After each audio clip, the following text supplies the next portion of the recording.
Good afternoon, my turtle ducks. I've seen this come up multiple times now, so I thought I'd go ahead and make a video. Repeatedly I have seen, why do neurotypical people get upset when I answer a question honestly? Or, why do neurotypical people get mad when I talk about something I'm interested in? The answer to the first is what I call reciprocal questions. These are questions used in neurotypical culture to either politely acknowledge the presence of another person or ask permission to discuss themselves or a topic of their choosing.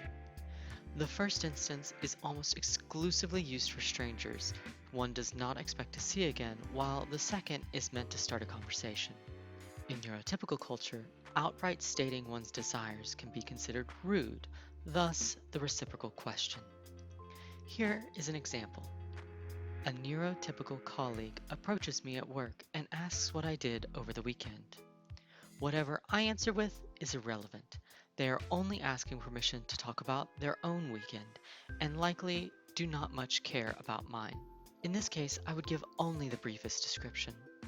Examples: I'm busy, fine, didn't do much, and then reciprocate the question as a form of permission to their request. Were I not interested or attempting to distance myself socially, regardless of my answer, I would not reciprocate the question.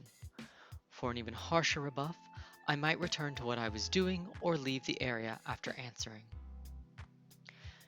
Keep in mind that failing to reciprocate a question is considered a rejection in neurotypical culture, and that these questions are almost always built around the neurotypical's excitement over a particular event or single story.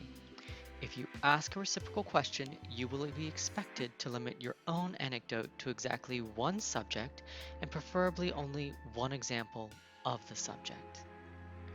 This plays into the secondary part. Why do neurotypicals get mad when I talk about something I'm interested in? From my experience, neurotypicals have something of an active timer bar in their heads, where they are allowed to talk about themselves and then the other person is allowed to talk. However, their active timer bars are quite small, so anyone talking past the point of turn order change is being inconsiderate, or rude, or self-centered.